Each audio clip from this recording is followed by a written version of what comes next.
I don't know much about shoes, as you two know. So hey, thanks for having me on this, Bjorn and Nick. Yeah. But I was looking at those Ben and Jerry's because I really wanted to get them, and the retail was $100. And then what you can get them for now, after they've kind of been grabbed. Oh, damn, Damn, dude! It's like right? what? Is it still 1900 or has it gone down to like 1750 or something crazy? They're absolutely fucking insane how much those shoes are worth.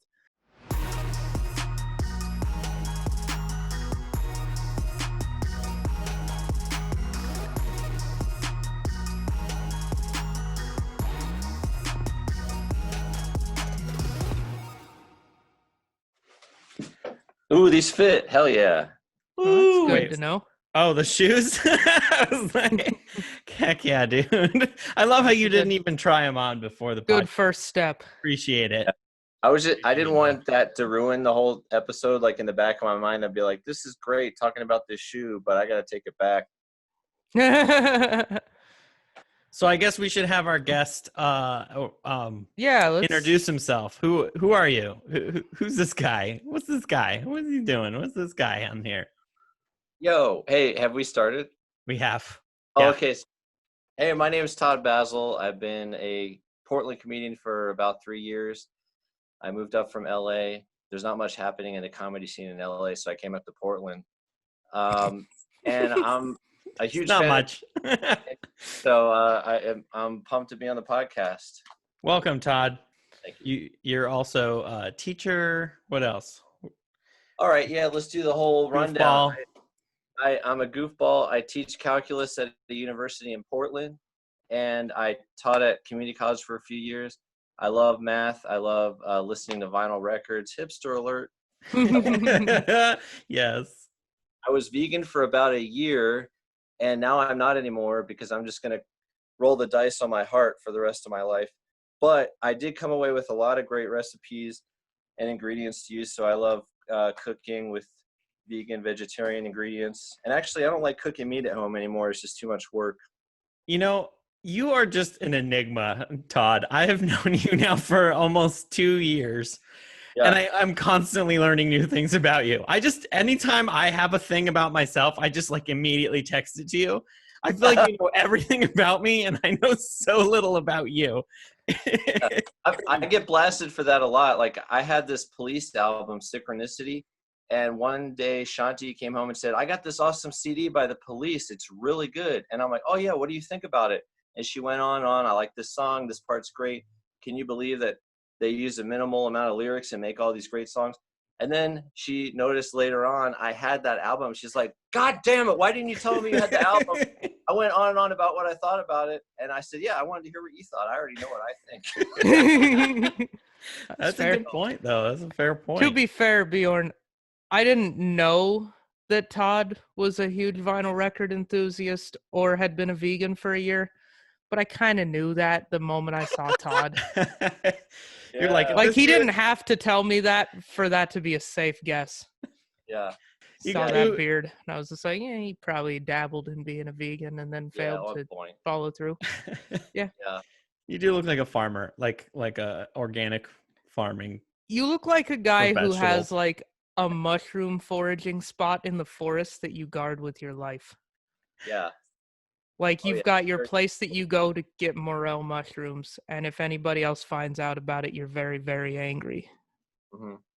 Yeah, I always dress up in my garden gnome outfit whenever I go out to my mushroom patch, just so if I'm really irate and angry, people won't be like, oh, that's Todd. He's so crazy. It's just some weirdo and a gnome. You know? Dude, we have You see, and when you say that, I assume you're serious. Yeah. Yeah. Todd, something I have to address because last night I randomly was talking to one of our co-friends. I don't know, like we're mutual friends. There's the word. I get them on weekends and you get them on the weekdays. Yeah. Who is it? Yeah. David Kildall. And because we were talking about like different ideas for shows that we could do. It's a good impression. Yeah. That was a good impression, huh? He does like to wave his arms. Just like that. But we were talking about doing shows at your house, and he's like, I don't know what it looks like. So I Google mapped it. And there was so much wild shit in your lawn in the Google Maps of your house. There's like Did it come with that stuff, or were you just like instantly on the curb, trash all this crap? Oh, Or did they unfortunately, take all of it? yeah, that was done for us. So our house was flipped. It was a bright orange house, and they had statues in the front and the back. And you pointed out there was a Roman soldier, Lady Liberty. Yep. There was a army Like guy creeping around off the to the side. Yeah, he's sneaky. And none of that stuff was there. The word on the street is they had 6 of those gigantic dumpster containers full of stuff from inside and outside the house that they hauled away before they flipped it. But to answer your question, what did I do with those? Knowing how the flippers did everything, I wouldn't be surprised if one of those statues is under our sod somewhere. So it might be like Planet of the Apes in my front yard. Yeah. It looked like you didn't even have like a lawn. It just was full of like concrete bird feeders and stuff. Yeah. And then they had a hearse with an Oregon Duck sticker on the back of it in the driveway. That's what all those texts were about. I thought you'd driven by Todd's house and there was all this shit. I didn't know that was all from Google Maps. Oh, that was I Google mapped it and I was like, this doesn't I was look like Todd's confused house at all. And I was a little behind the curve on the group text, so I was just like, you know what? I'll find out later, or I won't find out. But now I found out. And you were just like, yeah, that looks like something that Todd would have in his lawn. I love that. Yeah, pretty much. I just thought, well, Todd either has some wacky neighbors or it's just Todd. Yeah. You guys You're like, has sculptures in the lawn. Yeah. That dude was probably vegan. Look at all those statues. Yeah, that's how I know usually. I see some statues and I'm just like, vegan. That's what I do when I drive around. When I assume someone's a vegan, I point at them and I just say vegan. You just see some wild stuff. Yep. Yeah. I want to see a vegans for Trump sticker.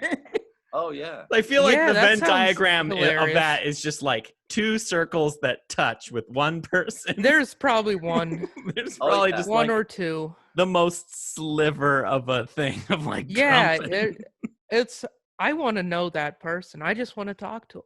I want to find out what sequence of events created that person.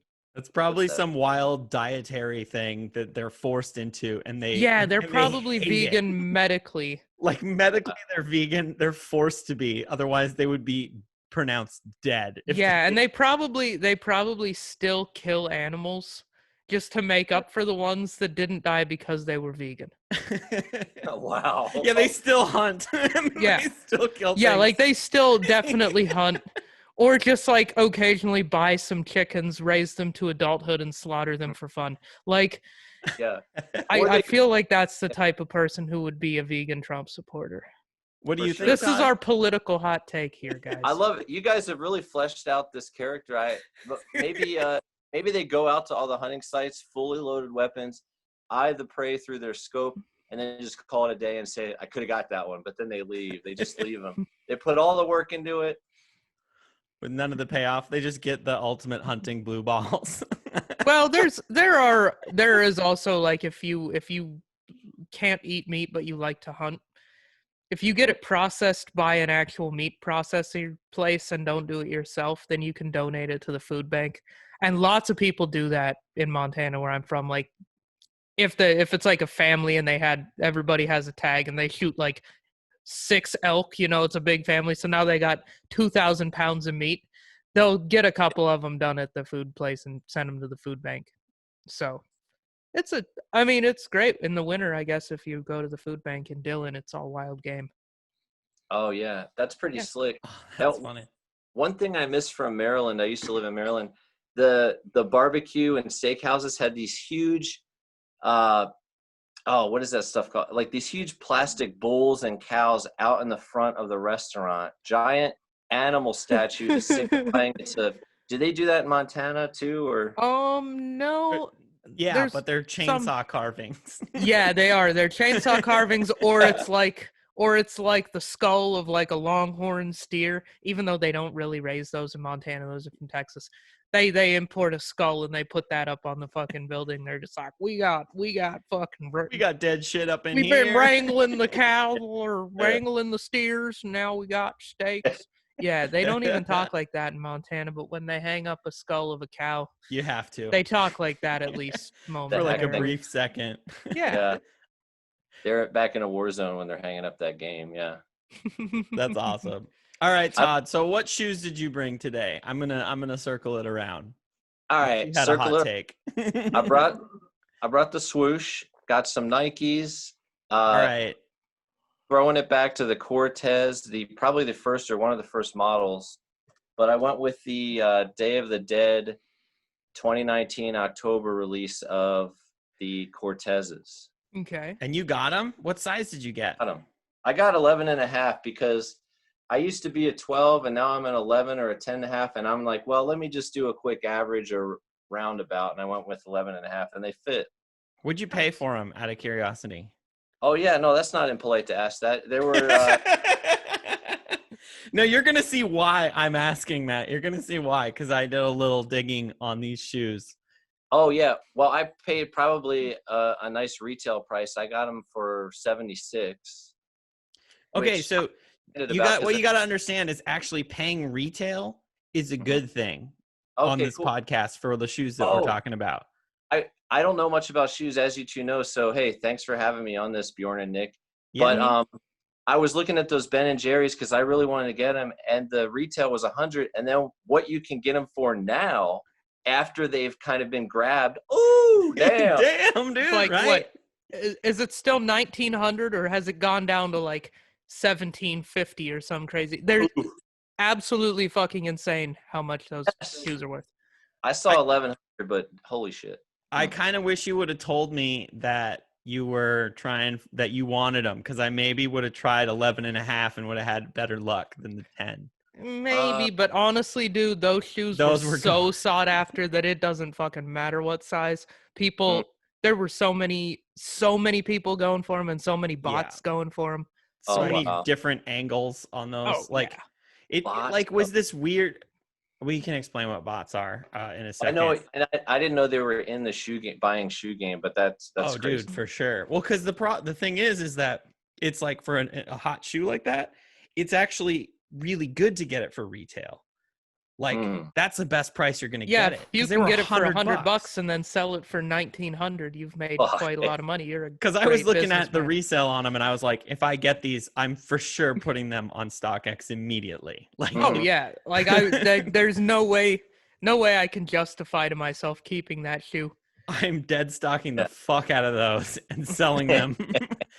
I was even thinking like about keeping them in dead, like just not doing anything with them for like a little while. But at that price, for some months. But I don't think that's gonna. I think it's gonna die down. I think for that one, because it went so high that people really want them right now. There's they're in every video. They're in every. But I think they're so weird and so limited that I think they're going to hold their value. Oh, you think so? Yeah. I don't think they're going to actually go down that much because they're so unique. I don't think they're going to go up though that much more. So I would have sold them immediately. And they're not going to do another press or whatever you call it. They're not going to be like, "Hey, round 2's out." Probably not with that. They might do a different. They're gonna do like an inverted, or like they'll put the cow print on the swoosh maybe instead or whatever. Yeah, they might do a different Ben & Jerry's colorway. I know they're doing some Grateful Dead dunks later this year. Those ones are wild. Yeah, they're like they look like furry and have like a zigzag on the swoosh. They're all wacky looking. Oh wow! They're gonna be worth a lot of money too, I think. And I think they look right up your alley, Todd. To be totally honest. Well, hey, if they do a 311 pair, I'm putting out. Those will probably be easy to get. Yeah, I think we could get those pretty easily. There's going to be 0 bots for that one that you're competing. The bots will have a Sabbath day. They'll be like, "Oh, I love relaxing. I'm never going back to work." Oh man! All right, Todd. So these Nike Cortez, why did you pick this shoe? A couple things spoke to me. I'll start with my most passionate reason first. Check this out. The shoe's black. Check out what the bottom sole is. Same color. Black. Holy balls. Why don't they do that for all shoes? I don't like it that you have this great shoe with all this color and then they're like, let's slap a white sole on it. Plus, white gets dirty so fast. It's like they're asking you, don't. It's like the part that's going to be touching all of the dirt. Yeah. Is the part that they make the white part. Yeah. I don't get it. So these spoke to me for having a unicolor. That's a professional term in the sneaker game, is Okay. unicolor. And also, I think my dad had a pair of Cortezes when I was a kid in the early Probably. 80s. Yeah, he probably did. And I know there's a picture of me with those on. So there's like this Your little kid with dad's or giant your shoe. own? His. And I could probably dig that up if you guys do an embarrassing slideshow with your guests on this show. I don't know, but We haven't yet, but We haven't, but if you have it handy, opportunities are limitless here. Hell yeah. Feel free to share. So did you buy these specifically because of the podcast? Yes. That's awesome. Like you ordered them up for this? Okay. Ordered. Dude, Nike's going to have to start paying us soon because already we've sold one pair of shoes. We have driven revenue. We have driven a little bit of sales. We haven't even released an episode and we are influencers. Dude, we're already influencing. That's amazing. Who's better than us? Just a testament to how powerful this unlimited this power show is. Just in the shoe market. Todd, Nike, just so you know, you should expect listen to us the talking size about 10 bump is what we call it. Yeah, we call it the size 10 bump. We're the Joe Rogan of people in their living rooms doing Zoom podcasts about shoes that we might release eventually. Yeah. We keep putting it off. We will release it, but we keep putting it off, and who's influencing things without even putting it out? Dude, nobody. Dude, we're that powerful. Oh, yeah. Goodness. Keep talking about the shoes though, Todd. We got on a little bit of a braggadocio. We were being self-congratulatory, which was a lot of fun, but yeah. Yeah, I was arguing that last night on a virtual mic that, looking into any of your interests is pretty self-congratulatory and narcissistic in general. Anyway, maybe you agree with that point or not. Anyway, I was pumped to buy a pair of shoes because I'm pretty cheap. I rotate clothes like every 3 to 5 years. I don't really buy clothes that often. So I'm actually excited to be part of the consuming public through being on this show. So that was good. I'm stoked that you brought these pair on because this is a really cool, we mostly talk about Jordans and and Air Maxes, which are kind of the more hyped ones. The Cortez is pretty classic though. Dude, it was one of the original sick. Nike shoes. Yeah. Yeah, that was another Gump wore them in the movie Forrest Gump.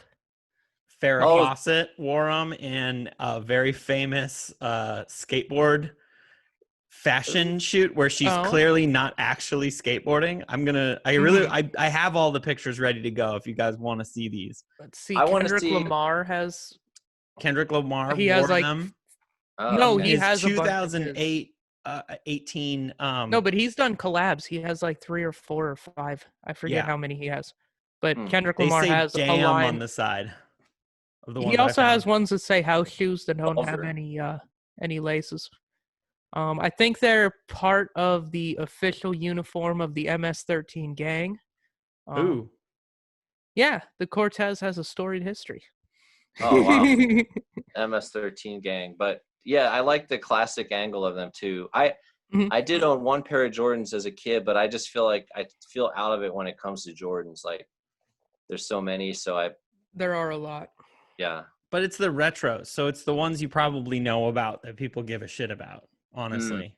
Yeah, most of the ones that people care about are the classic colorways, the original colors that they dropped back in the 80s and 90s, and then they just continue, re-releasing retros of those.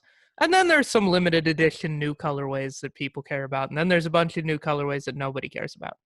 Yeah. Because they're just too wild. And then there's all the new Jordan models that after a while nobody cares about. Yeah. Oh, yes. Is there a drop-off range every year they come out with a new Jordan model, and people have not cared about the new Jordan model in quite a while. The majority of people. I'm sure somebody likes them sometimes. I feel like the drop-off is at the 10s. The Jordan 10s is where it just kind of drops off a cliff. Well, sneaker people Yeah. tend to think it's the 13. The 13. But then up through the 15, there's some significance, apparently. I think the 20 has a following. I don't know. I mean, it's... I'm pretty sure, like, I know the 11 is an iconic shoe, the 12 is an iconic shoe, and the 13 is an iconic shoe. Because those were the... Well, you just watched The Last Dance. I did. The 96, 97, 98 seasons, he was playing in 11s, 12s, and 13s. Oh, okay. Yeah, okay. so those were the last 3 shoes that he played with when he was on, like, the Bulls. Then you're right. You're right. I'm super wrong. But I personally think that they really dropped off at the 10s. I just don't really like them. Anything after that is weird. All right, let's pull these. Yeah, we're. So what we usually do, Todd, is we always like, I'll pull it up on StockX. I like StockX because it's got the most information and stuff about the shoes, and we just look at like what they retail for and what they're going for if you have a dead stock pair, which you, now that you put your feet in yours, you no longer have. Oh, I did. I just ruined it, huh? I mean, it ruined it for the chances of reselling it. So what did you pay? Let's just remind everybody, what did you pay for yours? I paid $76. All right. So let's see what these, I looked up the 10 because that's what Nick and I are. We're size 10 and it's a size 10 podcast. So right now, the size 10, do you see this, Todd? Do you see this price? This is what it's going for. That's just some guy hoping that there's no way that's true. Yeah, no, that's absolutely a glitch because the last sale was $74. Like, why is it? And the highest bid is $62. Also, you know what? Why not make it $1 million? I like that somebody 100,000 rather. It seems like it's probably not a super sought after shoe. And some guy just has a pair and he's like, you know what? Fuck it, man. I want to buy a new house. But like, you look at the different ones, like these are 120. Like, interesting. Like maybe they're really hard to find, the 10s, dude. Maybe they're just like really. No, it's just, I think there just aren't that many pairs on here because it's one of those shoes that not that many people are like clamoring to buy on the resale market. Well, I'll leave it Todd, to you. Where did you get them from? Size 10 pair. Where did you order them from? Champs. Yeah, I called them. And they have people. So they're literally still at stores. Yeah. They this pair came at least from Nevada. Mm-hmm. They didn't have this size locally. But yeah, that's so fascinating. See, is there someone who just priced a pair at $99,000 to see if someone would bite, or in case something happens where they end up being like if? No, I think he's just being a dickhead, and he's just like typing in a big number. Yeah, he's just goofing around. Because if they're literally still on the shelf at a store, then they don't have resale value. Yeah. Those are the kind of shoes that like aren't an investment. They're just a pair of shoes you buy to wear. You know, like the way normal people buy shoes. There's nothing wrong with what you did. I want to make that perfectly clear. You're a regular person and you buy shoes so that you can wear shoes instead of, you know, walking around in your socks like a weirdo. So you're fine. You did nothing wrong. But that's why that guy did that, is because there's like nobody's trying to buy these off of StockX. And so he's probably got the only pair of size 10 ones that are currently listed for bid. And so he just was like, yeah, fucking $99,999. That's probably the most you can ask. Yeah. Because it's I guarantee that's the most you can ask for a shoe. Yeah. I was like, there must be some tax implication if you get an online sale of 100,000 or more, so he's trying to avoid that as well. Perhaps, although it doesn't strike me as a person who's thinking that much into it. About the taxes. He could be laundering money. I've been watching Ozark, so now I'm just thinking in those terms. Not that I'm going to apply that in a practical way. I just been watching Ozark, so it's hard not to. Hey, Wendy, some people like size 10s. Yeah, that's my Jason. He mansplains every line. Jason Bateman is just, hey, could you be in this show and just mansplain? Well, Wendy, some people. That's so good. Charlotte, that is a spot-on impression. All right. Yeah, I want to show you guys these pictures that I saw. I love this. They're classic. Mhm. Like, and she's wearing the Cortez in this. That was another pro too, just how classic it was. I listened to Shoe Dog, so I'm a big fan of the Oregon history of the Nike as well. Yeah. That's pretty badass. Something that I noticed about these photos as someone who actually skateboards, Mhm. there's no way she's moving in any of these. Like, she's definitely just standing on that skateboard. And then here she just twirled her head. Oh, to make her hair flop around. There is I did dig some YouTube clips of her, I believe it's her in this outfit in Charlie's Angels, in a sequence where she's running away and she skateboards away.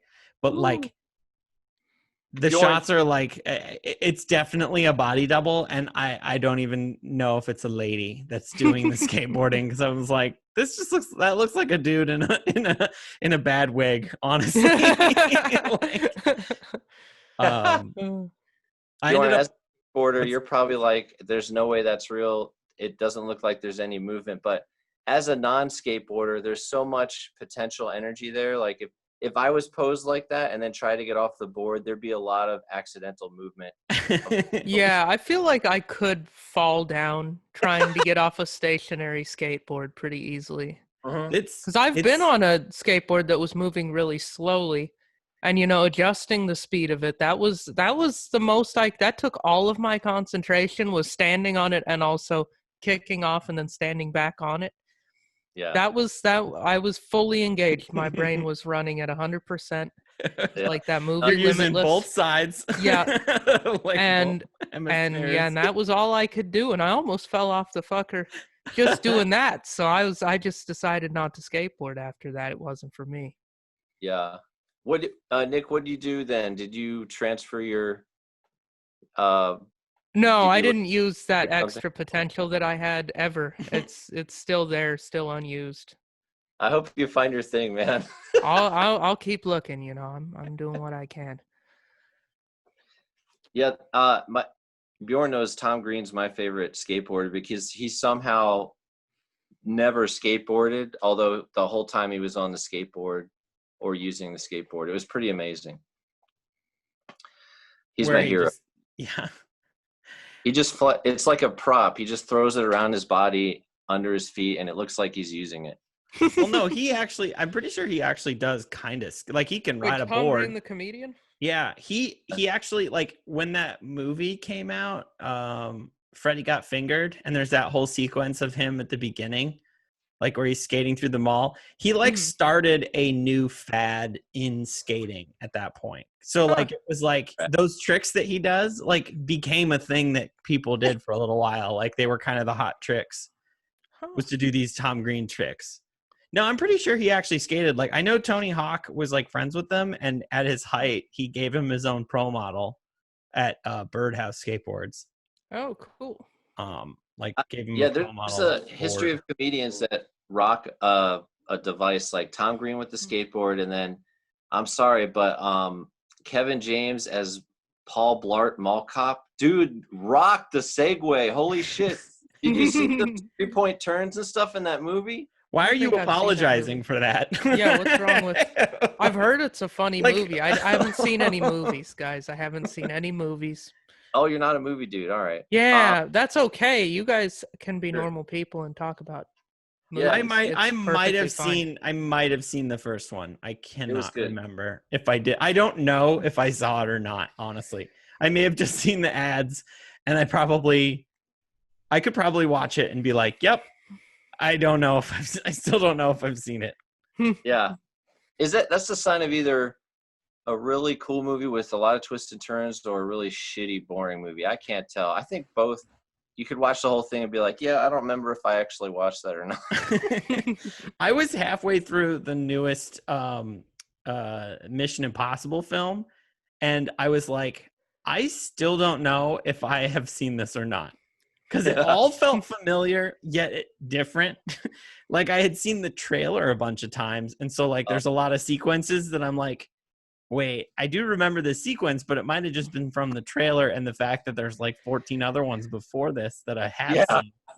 For me, and like, they're all the same plot. superhero movies are all like that. Yeah. Like, in pretty much any superhero movie, it's like, oh, something is happening. Oh, they're fighting. Crazy shit's going down. Yeah, They all kind of blend together for me, and I'm not a big fan of them in general. Like, I'll watch them and they're fun, but I will not go out of my way to watch them because no, they I all agree. are kind of the same to me. Yeah, I used to live by a dollar theater, and it's now $3 or $4. It's a cheap movie What a theater. fucking ripoff. Second run movies, I know. But I used to go to those too. I like that's when we would go to those because you have zero expectations. So it would end up being exciting to see a movie that you'd never otherwise clamor to see. But I agree with you, like those big superhero scenes, like they're not making those movies for people who don't know the comic books, which is upsetting. Like opening scene, 20 people. Oh, the guy in the tight suit and the woman in the tight suit. Oh man, he got punched. And I'm like, who are these people? I know, that's for me too, because I was never into comic books. I feel like if I had been into comic books, it would be a whole different thing. And you guys didn't watch the 27 movies that came before that movie. Yeah. Believe it or not, I didn't want to spend That's why you don't know. 90 to like 120 minutes 27 times. Yeah. So that I would know why Spider-Man is doing what he's doing. Yeah. And it wasn't a worthwhile investment of my time. You guys are all like me and Jody going to see the second part 2 of the last Twilight movie is the only one I've seen. I haven't seen or read the books at all, and I was so confused. It's part 2 of a 2-part film. I haven't seen any of those movies, but I feel like it would not be the perfect place to start. I'm just imagining, like, if remember the last Harry Potter movie they made? Yeah, they cut it into 2 parts. Oh yeah, it's like watching only that last one, and you just have no idea what's happening. That was obviously a cash grab, but still, like, and like watching just the second part, having like never read a book or seen the first one, you'd just be like, "What the fuck are these?" And it's not why like are these kids. Why are these kids so mad? Movies don't like give the quick like last season on the Avengers. They don't give that nice recap the way Netflix does when they drop a new season. They're like, we know it's been a few years since you binged the first season of this. Yeah, since you spent one afternoon just sitting in your underwear watching this shit. Like, they should say that in all the recaps, like, hey, slob, maybe start a load in the washer and then come back. Yeah, why don't you do something productive? No, they don't want to lose their audience. Yeah, they don't want to alienate their audience, their core. Yeah. Yeah, they're going to tell you to have self-compassion. Hey, do you feel like doing nothing today? You don't always have to do things. Yeah. You deserve a day to do what you want to do. Like, yeah. Have you guys noticed how they Ozark season 3? They're like, are you still watching? Is now like a lot of episodes before they toss that one at you. Like it just feels really obligatory. They're like, we should probably they've thrown make that sure at me you're a couple okay. times during the quarantine, and I was like, have y'all not just deleted this yet? Yeah. You know we're all watching. Yeah. What else have we got to do? You got us. It's like the way they get the quarantine numbers. They're like, well, this many people finished Ozark start to finish. Yeah. The real stat should be this many people didn't stop watching the whole series. Like that could have been passive or they could have been sleeping. I must have hit a nice combo of buttons on my remote because I'm watching Money Heist on Netflix and that thing just rolls. They're like, oh, credits, slam. Next episode, skip intro, boom, you're back in it. I'm like, I don't know what I did, but I like this. Nice. Saving a little time. I've been watching this. It's like it's like a real, like a bio. It's not a biopic, but it's like a bio series. I think it's based on reality. I feel like it's real. I'm gonna think it's real, based on true events about the Wu-Tang Clan, but it's like not them in it, and it's not a documentary. It's like a acting and stuff. Is it the one on Hulu? Yeah. The American Saga? Yes. Yeah, I watched that. I watched that at the beginning of the quarantine. It's fucking awesome. Okay. RZA directed it. I'm on episode dose of it most of the way keep through. watching. It's great. It's pretty tense. I did try to watch this movie the other day, this Adam Sandler film, and I was like, ooh, Adam Sandler, nice lighthearted flick. Uncut Gems. Have you guys watched that? I've heard it's really good. Oh my God. It's so stressful. They just yell the whole time. And I was just like, I'm not in the mood for a bunch of people yelling at each other for 3 hours. I don't know if I would enjoy that. I'm not a big fan. That's why I'm not a fan of Rick and Morty. They yell way too much in fucking Rick and Morty. And Archer is just fucking yelling. Okay, and you see, I am a massive fan of Archer, so I'm a huge hypocrite is really what I am. Well, we are. The and you like Bill Burr, so that's other problem. That's not yelling. That's just angry ranting. That's making incredibly reasonable and intelligent points. That's what that's just arguably the greatest comedian alive. Yeah, totally. Making well-reasoned arguments. With nobody, because he does his podcast alone, which is the funniest part of it. I love that. Arguing with himself. That's the most amazing part. I've heard other people talk enough. I got stuff to say. No, he does have a good point. If you can do a solo podcast, then you're pretty much unaffected by anything. Quarantine was fine. Yeah. He's having a kid. A second kid, like soon. Like in the next couple weeks. He's recently announced it on his podcast. Just doing it. Oh, cool. Nice. Yeah, I mean, like his wife is pregnant. She's going to have a kid in like a couple weeks. So he mentions people in his podcast, but never talks to any. Oh, no, he has a guest like once a month. And then his wife sometimes is around. And those are my favorite episodes. Those are everyone's favorite episodes. Because his wife is cool as shit. And she doesn't like take shit. Like, she listens to him and laughs at him, but she gives it right back. And so it creates the funniest fucking dynamic. Yeah. Gotcha. Oh, it's so good. Whenever his wife is on the podcast, it's the funniest shit ever. That's so hard to work with and live with the same person. That's. Well, Todd, you've got a podcast that you do by yourself. I also am an angry white person who has a solo podcast too. There haven't been any guests on it. Yeah. Do you speed it up, or do you actually do it at that speed? I do it at that speed. I'll cut it up a little bit. Like I might. I like having it raw and include mess ups, but sometimes I might just go off on a tangent and maybe I'll cut that. And I mean, how long is it? Like 60 seconds usually, typically? It's a minute. Yeah. Oh, okay, cool. So, so Todd's podcast is called "I Drank Too Much Coffee." You should explain the premise of your podcast to the people. It's great. I load up on coffee and then I hit go on the mic or record. I don't think go is used at all. Go. The mic. You're hitting the go button, dude. I'm familiar with that. Ew. Beep, beep, go. That's what it's like, though. I just try to ramble as many thoughts as I can in a minute, and I like to introduce a character, and just do stream of consciousness after ramping up the coffee intake. That's a lot in 60 seconds. That's sick that you can do that. Also, I want to use that now. Just hit the go button when somebody is at our show, or like if the mic's not working, be like, no, just hit the go button on the mic. Hit the go button. It's a great word. Korn has a song where they scream go. Common has a song called Go. It's a power word. I'm going to keep using it too.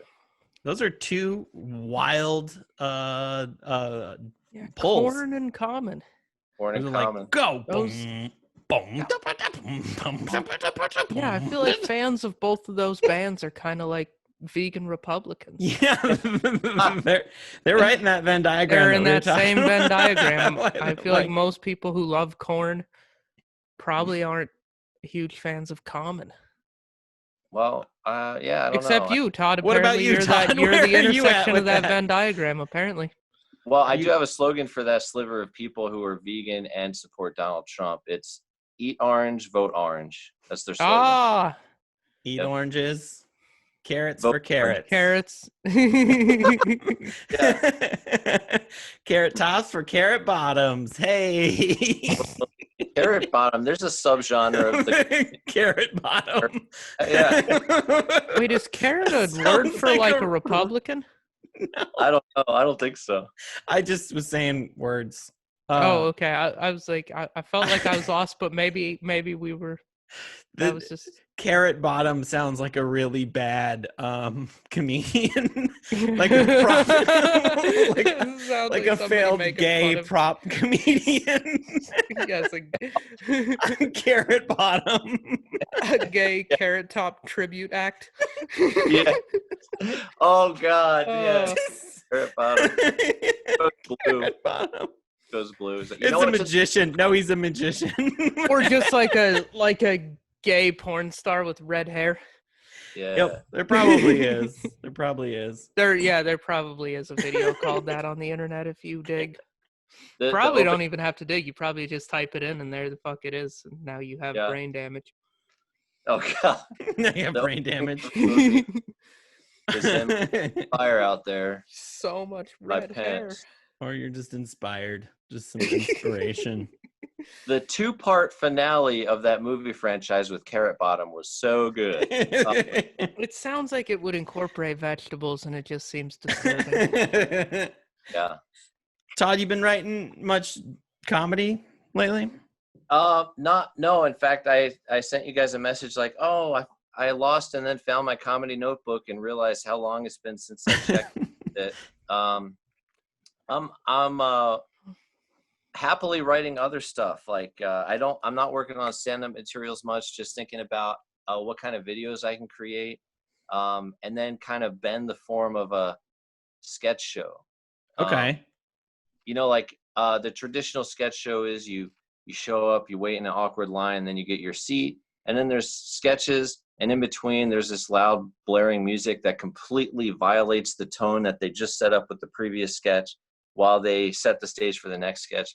I want to go away from that as much as possible and to see how you can bend the form of a interactive show where maybe you don't even realize when it started, kind of like this podcast. And I'm not saying this one in general, but yeah, in general, like there's always someone on the podcast like, are we starting? Yeah, that's what you funny did if you 3 said minutes that. into this podcast. We started recording and you and me were talking about something, and then you're like, wait, are we recording?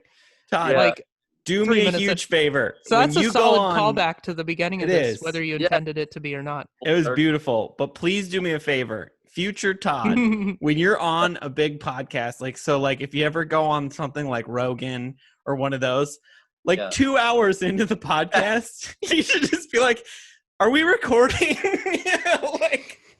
That's the best idea. Genuinely be like, wait, are we It's recording like your first right now? real break in comedy. You get on like a big important podcast. Yes. And you just are fucking around. You're like 2 hours in. It's going great. You're a nice guy. It's probably going great. And and you just go, yo, we recording? We recording? Dude, that's such a curveball. Yeah. That would be, huh? The hot potato. Here, what are you going to do with this? Just own it. That's hilarious. Yeah, we've been recording for an hour. Yeah. You're like, well, I haven't used any of my best bits. What do you guys want to do now? Well, I don't feel comfortable with that last hour. Can we cut all of it? Yeah. Yeah, that would be a fun, just fuck with them for like a minute or so. Just try to piss Rogan off if you imagine having the balls to do that. Just to fuck around. I feel like you would end up if you got him going for a couple of minutes and they're like, no, I'm fucking around. I know we're recording. I just wanted to give you a bad time. I feel like most comics would appreciate the fuck out of that. They'd be like, oh shit, you got me. I would hope. I know. I would laugh. Yeah. If it were me, if for some reason I became important and then I was interviewing when somebody. we become important with this podcast specifically. Yeah, with this, I mean, this podcast is foolproof, but when this leads to other opportunities, and then if I don't fuck those up and I become important, and that happens, if that were to happen, I would respect that person.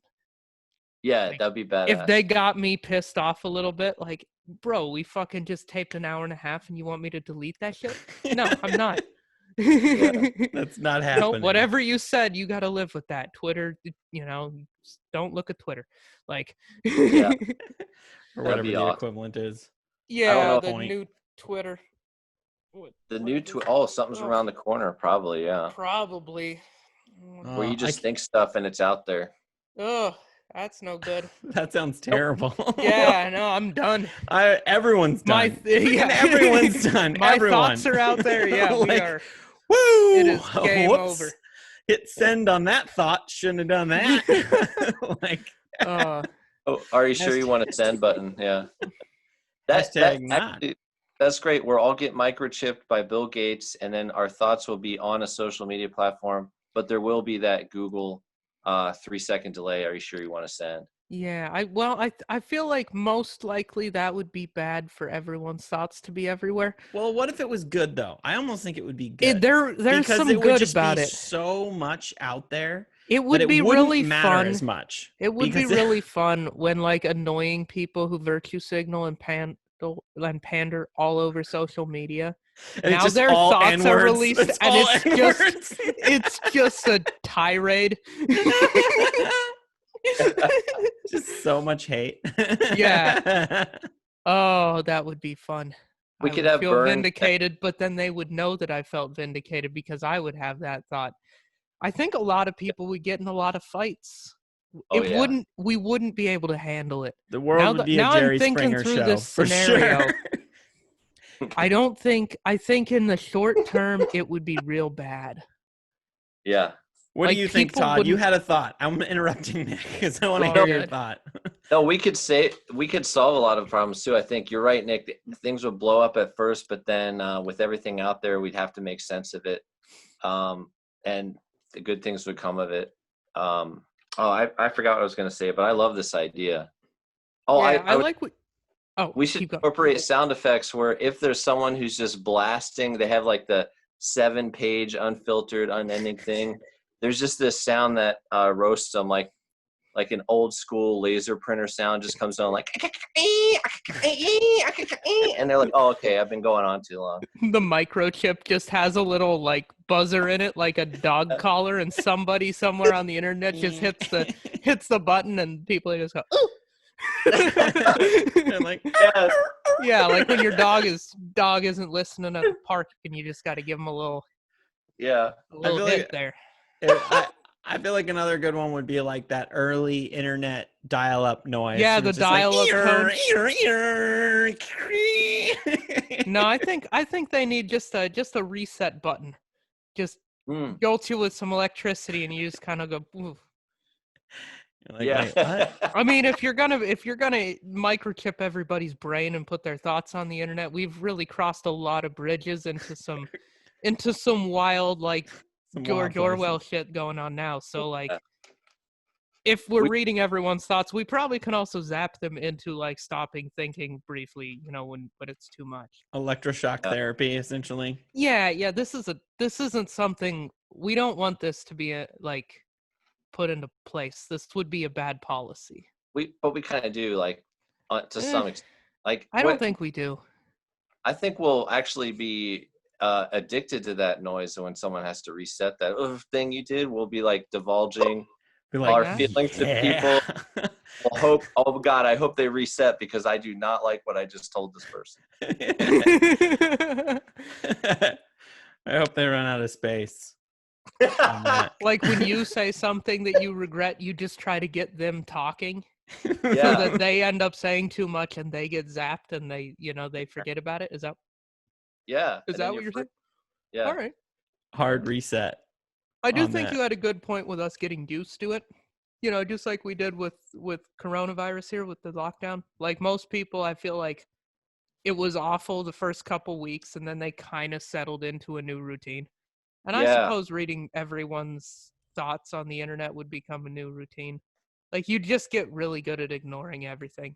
Yeah. It'd be too much. Well, yeah, that's kind of what I was thinking is like if everyone's thoughts were all out there, then, and I think it's actually starting to happen, honestly, like with Twitter and everything, where it's just like, there's so much craziness. I mean, I would almost call it like, I hate that we're getting somewhat political here, but it's like almost like the Donald Trump effect of like, you just say so much wild shit that no one can even keep track of the last wild ass thing that you've said, because you're already on to the next thing and there's something else, and there's just like that you just go overload and then you just like stop listening, you know? Mhm.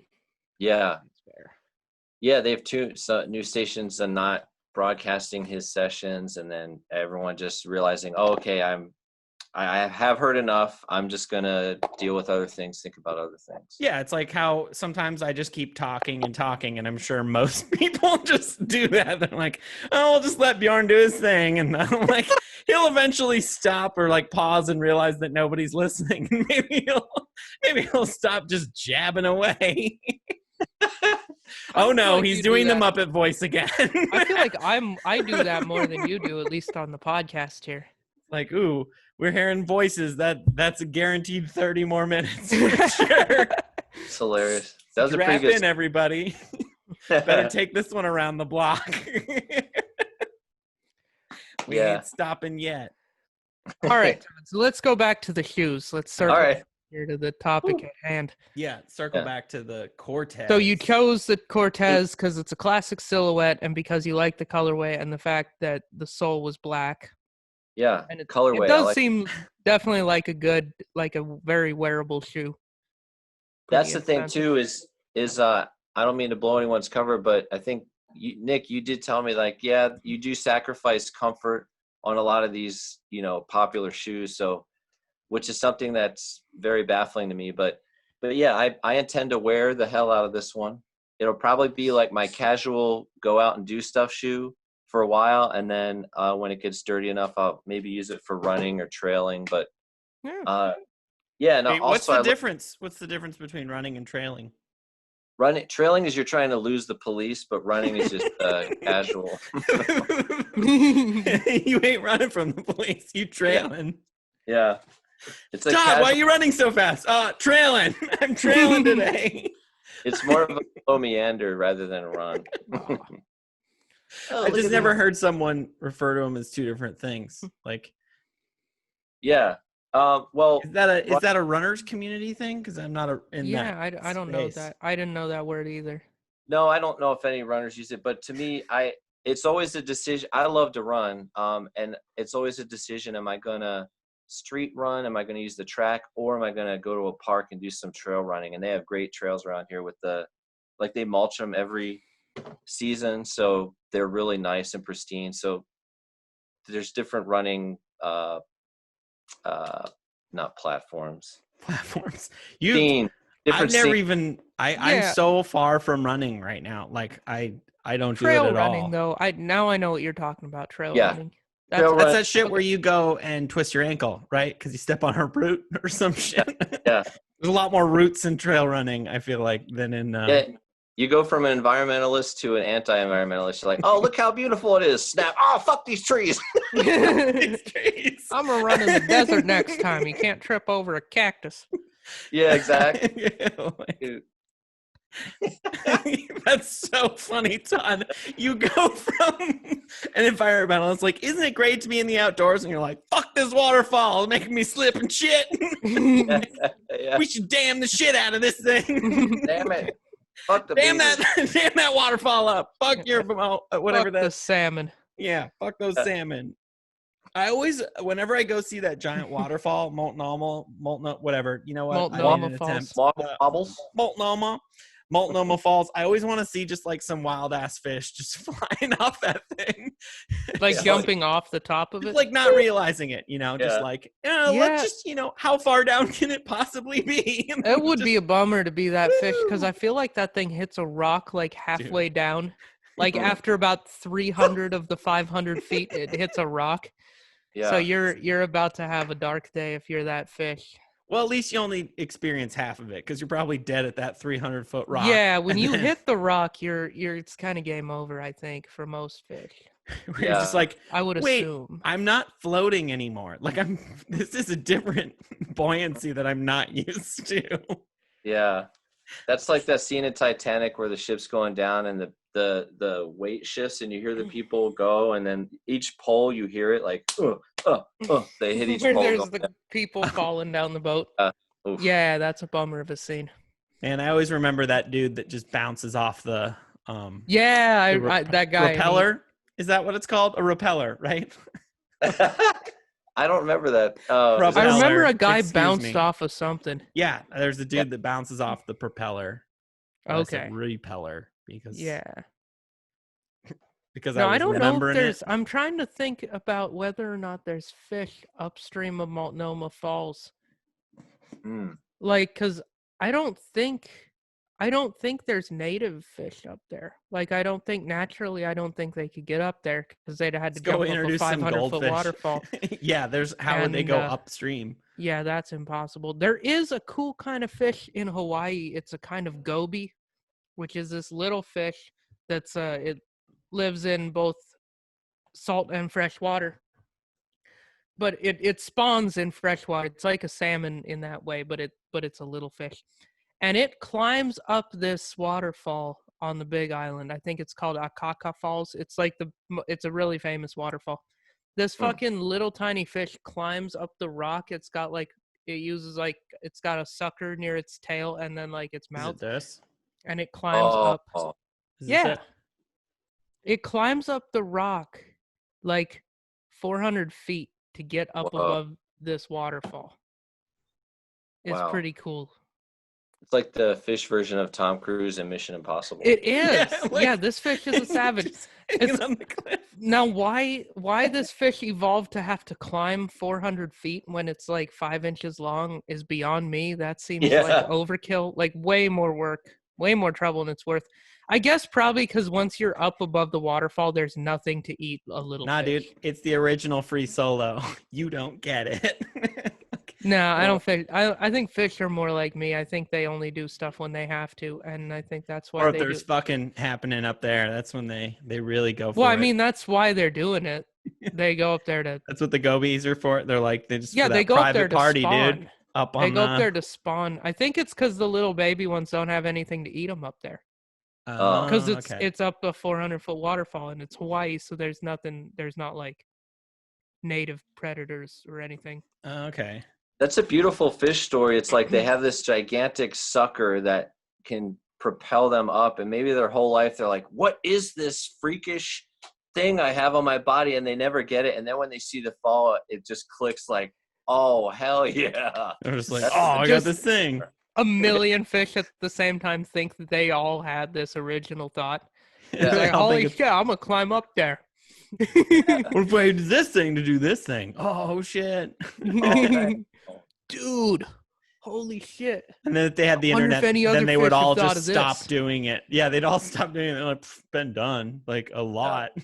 Like, what's the even point, dude? No, I think it's probably like most of those fish where, like, if they were born up there, then, like, the smell or they can sense when that river is blown out. And as, like, the dirt from that river that gets blown out into the ocean, they can smell it and they know to go up. That's how salmon know to return to wherever they were where they were born. Because there's salmon that go to all different rivers and creeks to spawn. Yeah. Like the same, when a salmon is born in like a certain river, that salmon will return to that same spot to lay its eggs later. Oh, crazy.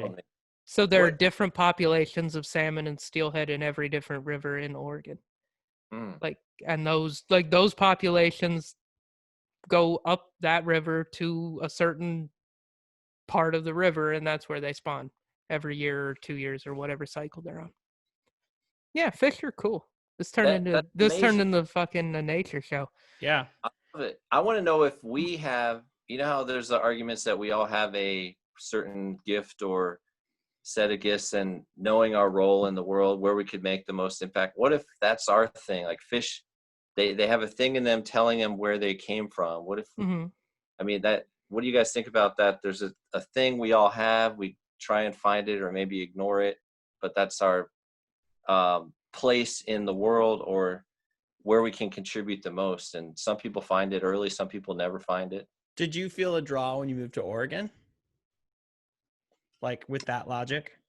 Yeah, I realized that this place fit me a lot better. Like, I was never one in the hip scene, so LA really wasn't a great fit for me. But also, I love I love nature, forests, camping, stuff like that, which I never really did much when I was younger. And so the natural environment here suits me a lot better, I think, than a desert trying to be a metropolis like in LA or other landscapes.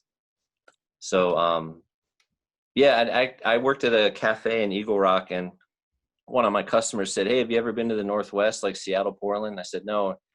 And they're like, I just feel like you belong there. Like, I can't believe you've never Really? been there. And I ended up moving here, not because of that person, but it did get me thinking, oh, I wonder what that place is like, you know? Dude, that's kind of how I ended up here. I was running an open mic in Vegas, and I was I was either going to move to LA or to Portland. And it was only just like me and my partner were talking about the two options. And then this person came through, and they did my open mic, and then I booked them on my showcase because they were like really good. Mm-hmm. And they were like actually funny. And I was like, whoa, you should come to this show. And then so like I booked them on the showcase later in the week. And then we were just like hanging out, and they just completely like unsolicited. There's the word, unsolicited. She was just like, you know, we just got back from Portland. You should go do comedy there. And having no idea that I was thinking about moving to Portland. And I was like, we had just been like, it was either Portland or not LA. We were going to be in Long Beach. It was sort of like our compromise, because my partner was like, I don't want to live in LA, but I'll live in Long Beach. And then we went to Long Beach one time. We stayed with some friends, and I'm not joking, Todd. They had only street parking. Oh God. It was like a Tuesday. It was just midweek. Todd, we never found a parking space. Like, it wasn't like I drove for an hour around the town. I never found a parking space. It just didn't exist. And my friends were like, yeah, that's pretty much like, you know, most places you just like keep driving and eventually you'll find a place. You just got to walk like 3 miles or whatever. No, I like traversed every street on the entire, like we went down every single street, and there was no parking whatsoever. And it was like, and my friend was like, yeah, after 5 o'clock, you just can't, like, there just isn't parking. And all the places we were looking at didn't have any kind of parking. We thankfully were able, like, what we ended up doing is they called their neighbors and they let us double park their neighbors and them in. So we basically just illegally parked, but the people who we illegally parked didn't care. In front of a driveway with permission. With permission, yeah. I parked in the alley behind 2 garages, like parked in 2 garages. Oh, okay. And they just knew it said no parking, but they're like, they don't tow or anything unless you call it in. It just says no parking so that they don't have to call in some idiot for parking there. Yeah. So we were like, wait, this happens all the time. They're like, yeah, if you can't find it. And none of the places we were looking at had parking. The nice thing about that is everyone complains about the prices of rentals here. When you've been looking at LA and Long Beach, and then you look at this, you're like, damn, we can afford this. It's like, that's what you got to do. Like every time you look for a new place in Portland, just like look at comparable places. For a new place in Seattle first. In Seattle for like 5 minutes. And then maybe think about San Francisco. And then when you come back here, you're like, holy shit, I guess I'm look living at all on the these top deals. floor. Yeah. Pearl District. Oh, it's only $2,800 for a 1-bedroom top floor. Wow. Like, damn. Pearl just $600 for an actual. They're just giving those things away, man. Yeah. They're practically paying me to live here. Yeah, I believe that parking's brutal. I was in LA enough to where I didn't trust neighborhoods that had parking. Like if you go up Ventura, north of the city, there would just be lots and street parking. And I'm like, there's got to be a catch. There's no way I can park near the restaurant or the business. Yeah, and just if people wanted to be there, then there wouldn't have been parking. Dude, it was so, Todd, shit. it was almost like cosmic when I was there. Because the whole time that we were in LA, I just couldn't find parking. Like the parking gods were completely against me. Every other trip that we had been to LA, I never had a problem finding parking. Like I'd just drive around a little bit and then I would find a spot. Sometimes I had to learn to parallel park into like with 3 inches on both sides, where you kind of you're like, we're just going to pretend like I didn't notice that I scraped on that last little bit. You're like, is the light still attached? We're good. Like everybody's cars are still intact. Forget it. I don't want to look anymore. But this trip, right before when we were seriously looking at moving, it was just so weird how it was just like, it was like no parking anywhere we went. We just like, it was this constant thing where I would just lose my mind. Trying to find parking the entire trip. And we were only there for like 3 days. And it was just like, I could never find a parking space. Yeah. And I took that like combined with then that other thing happened where she was like, oh, I think she just said that because I was the only person in the whole fucking place that had a giant ass beard. And I wear flannel shirts all the time. Nice. Yeah. That could have been it for me too. My customers saw my beard and they're like, what are you doing here? I don't know, but yeah, those parking that's just so brutal. Like you would anticipate adding a half hour to your commute just so you could circle a place forever just to park. But Pearl District's just as bad. I went all the way across town to go to a coffee shop there just to see what it was like.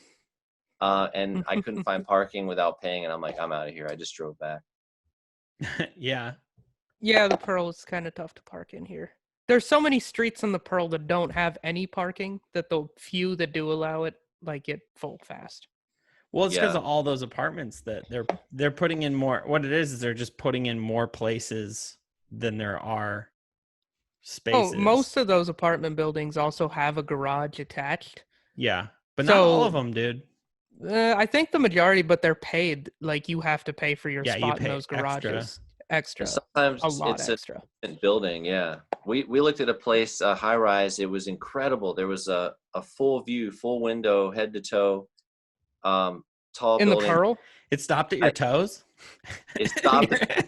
Yeah. Like, damn, dude. So it only had 5.5 foot ceilings. Yeah. Like, I don't want. What's your height? I don't know your height. I think Todd's like 6 foot or something. All right, so like 6 foot ceilings. Damn, dude, that's pretty good for the Pearl. No, Pearl has a lot of lofts. Those old fucking industrial buildings. So they have like 20-foot ceilings. All concrete, all window, and they were saying we could have a parking spot for $600, but it was like 2 blocks over in another building. $600 a month? A month? Extra for a spot, yeah. Holy month? Shit. Yeah. That's crazy. And that was in the Pearl? It might not have been the Pearl, but it was in the Action on the west side. There were a lot of high rises there. Were you gonna buy the high rise, or you just were renting? Oh, we were gonna rent 2-bedroom, but how many square footies? Oh, I would guess like 8 to 9 at the most. 100? Yeah. That's a pretty small 2-bedroom. You don't ask where you left anything because it's only 8 by 9. Oh, there are my keys. They're right there. Everything is within reach. I love it.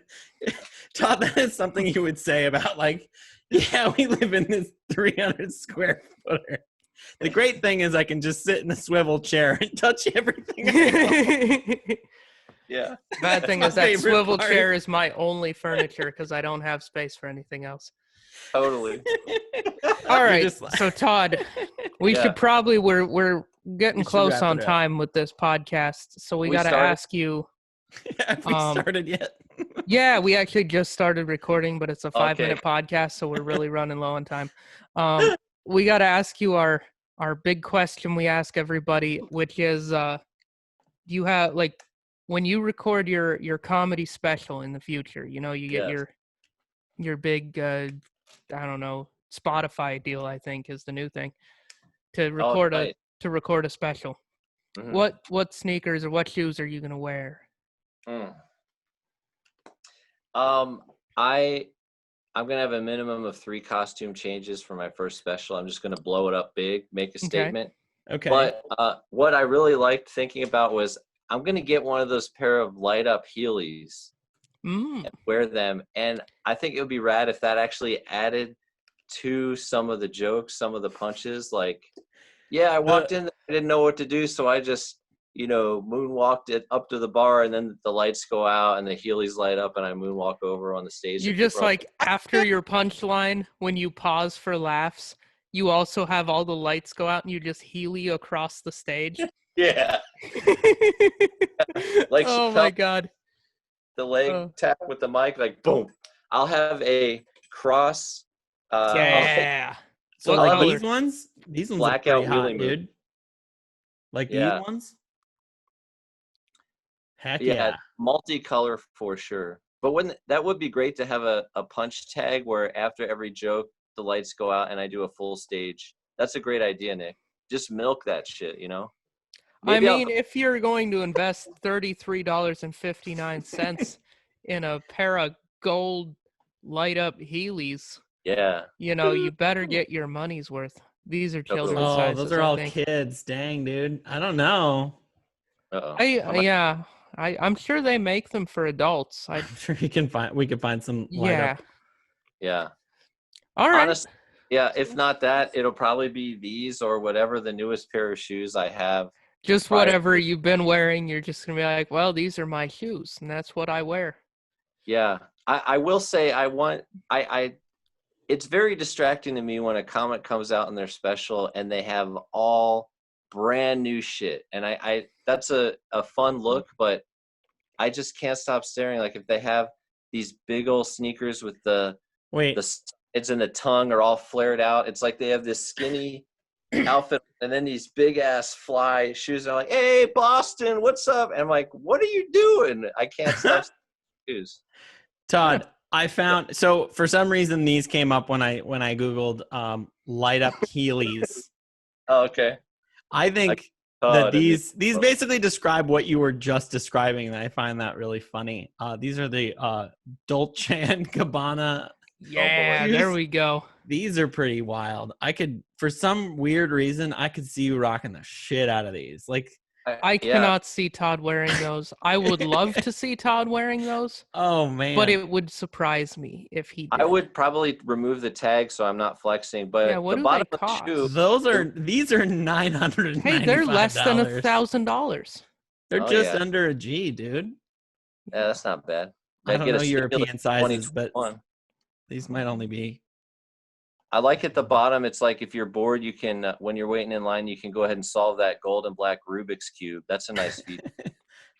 That is a cool. I don't hate those. Those are pretty wacky. That's a wild ass pair of. Look at them from the back though. Ooh, they say Dolce. It looks like they're on the other. It kind of looks like they're still in the box somehow. I don't know, like a 2D, 3D illusion there. That's weird. Yeah, I do like how they have some hard angles and then they have some curved lines on them too. They're very artistic. Yeah, Nick, you strike me as like probably into modern architecture kind of dude, like the hard lines, the I edges. do like modern architecture. I like those square houses that the lots of cool squares and neat looking windows. Those are neat houses. I'm not mad at those at all. Yeah, what's your favorite era house? Now that we're on the subject, what's your favorite style of architecture? Style of home architecture? Oh, that's a really good question. You strike me as a turn of the century craftsman or maybe a bungalow type of guy. Oh, thank you. Yeah, for sure. The craftsman porch, unbeatable. I've always wanted to live in a Victorian because there's so many different feels in each room, and some of the rooms like kind of have an attachment to it. So there's this really unique, non-symmetrical combination of rooms and stuff. So the craftsman porch, the Victorian's pretty cool. I'm in a ranch now. I never realized I would. I never have lived in a ranch, but they're really badass, especially when you get older. You don't have to do any stairs, so it's practical. Yeah, it's good for your knees. Yeah. It'll save you that arthritis later down the road. Yeah, totally. No, the house I used to live in here in Portland when I first moved here and I had roommates, it was built in like 1908 and it was a craftsman style. It had the porch out front, which was great. Yeah. 1908 though, I wouldn't buy a house of that vintage. It was quirky. Yeah. I think there's a lot of cork. No, there was just shit broke all the time. And, so if you own that house, now you have to pay to fix all that bullshit.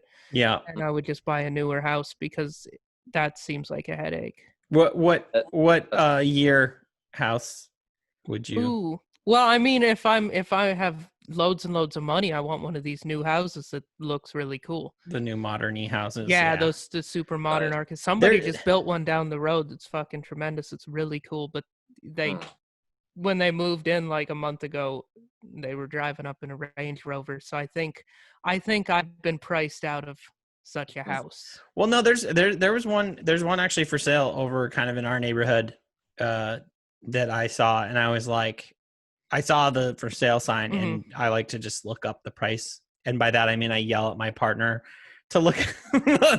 Gonzo! Hey, Gonzo! Look it up.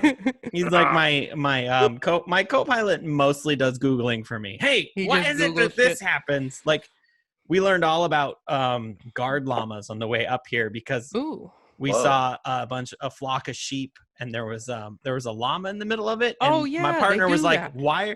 He was like, "Why is there a llama with those sheep?" And I just without skipping a beat, I was like, "Oh, that's a guard llama." And then he's like, "What's a guard llama?" And I was like, "We have exceeded the amount of knowledge that I have." Or something. Was I like knew that right? Name. That is it. And then we learned all about guard llamas. Apparently, they used to think that the males were better guard llamas, and then about 10 years ago they realized that the males were always fucking the sheep, so they switched to females. Disgusting. And they had a lot less sheep fucking happening. Absolutely disgusting. I like that farmer's talk, like, hey, I love that you guys are getting busy, getting some action, but let's rein it in here.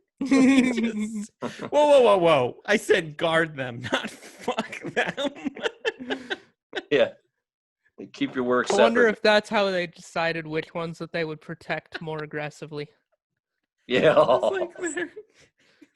Oh man, it's that's like how the you llamas buy turned into into like a higher Kellys. level of protection. It's just a llama running around doing sexual harassment to a whole flock of sheep. See, now I'm just picturing. Like, you see these wolves? You see these wolves coming over the horizon? Where do you want to be when the wolves show up? Just a hashtag llama right there. Oh man, cancel those llamas. Yeah, I think we should cancel llamas. We need to cancel the llamas. Oh my god. And then they'll come back with hashtag not all llamas. Not all llamas. Turn into a whole Instagram and Twitter fight that I don't want to have. I love that hashtag because there's 4 L's. That's going to be confusing as fuck. Not all llamas. Yeah, you're right. That is a lot of L's back to back. Everyone will be like, TLDR. Sorry, dude. I don't know what you're talking about. That's llamas. Probably good. I've never tried to hashtag all llamas. No, that's not something I'd ever typed in ever. That's why I said it without thinking about the grammatical issues. Yeah, I love that. All llama lives matter. Llama lives matter is really fun. Just slips off the tongue nicely. That's a tongue twister. All llama lives matter. Yeah, it's a lot of L sounds.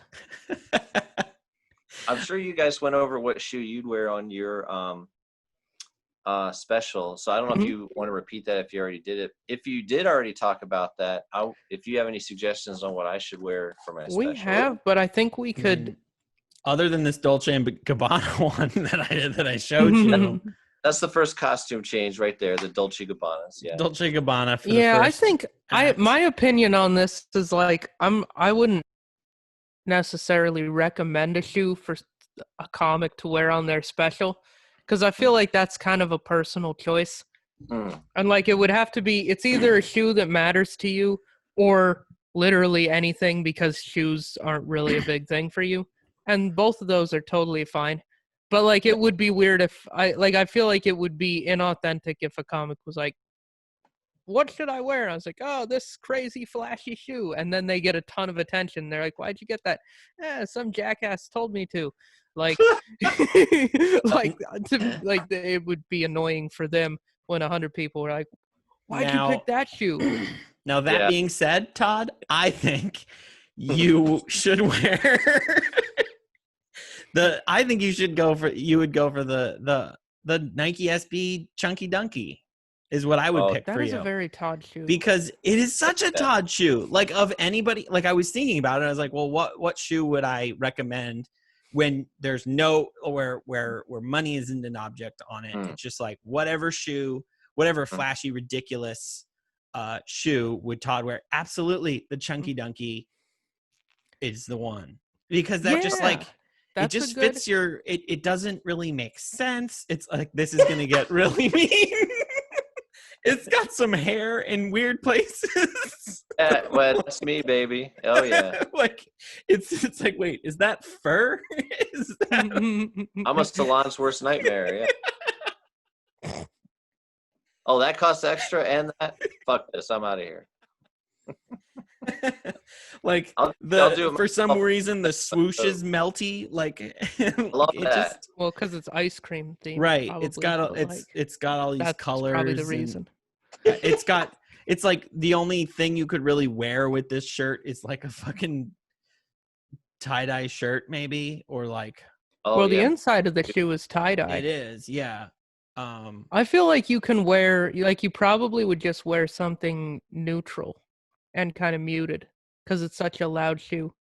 And you don't have to worry about the sole because you're not. But honestly, honestly, you could wear literally whatever the fuck you want because it's such a crazy shoe that true. You already look like a lunatic. So you might as well lean in. You might as well just really make people. Yeah. This goes against what I was saying earlier, where people have like a slimming outfit and then loud shoes. But you could rock. I'd rock a nice tailored navy suit with the dress shirt and then a cup ham, those chunkies. That actually would be super sick. That would be cool. Yeah. And that would be so Todd. Like that does sound like the Todd thing. You wear literally business on top and then what the fuck is on your feet. Yeah. I love it. Yeah, that the apartment with that's why I have the apartment with the toe shade, because I can protect my shoes. Actually, every sneakerhead should have that apartment where there's head to toe windows and then a little banner of protective shade. Oh, that is how my windows are. They're floor to ceiling windows, but they have like a sill about that tall at the floor. So they're technically not floor to ceiling. They're almost to the floor and almost to the ceiling. They're almost to the floor almost to the ceiling windows in this They're thing. just tall windows is actually what they are, that aren't on the floor or the ceiling, but you could call them floor to ceiling windows and most people wouldn't argue with you too much, and then you can flex on people like, my apartment has floor to ceiling windows, and people are like, oh, fancy. When you're describing your house, Todd, do you say that you have chest to eyebrow or like whatever the equivalent is? I think Todd mostly gets to say I own a house, and then that's true. Because the real grown-up has arrived. Then so that's the capper. Yeah, you just are like, oh yeah, I have a mortgage. I don't pay rent anymore, and everybody's like, oh, okay, yep, you win. Well done. Yeah, that's happening. That's good. I guess I would have like I guess in a gross way I could say I have beard hair to scrot hair length windows. Oh, okay, gross. Perfect. That's the way I expect. Sorry, I went dark. Degenerate. I just thought earlier we were talking about almost to the window, almost to the ceiling. If Little John was an aspirational, that would be his song. He'd be like, almost to the window, almost to the ceiling, almost to the wall. I mean, that's probably adhering more closely to like OSHA standards in that club. Yeah. You know, because some of those things sound injury prone, but if you're only almost there, you're probably good to go. Yeah. Oh man. Yeah, these people are taking the proper precautions. It sounds like they're social distancing. Yeah. They're doing their part. Little really John had the fire marshal. Yeah, make sure that- he took the precautions. He was like, is "Hey this up to guys, the code?" Like- we got in trouble last weekend, so we got to revise the song almost First, yeah. to the window.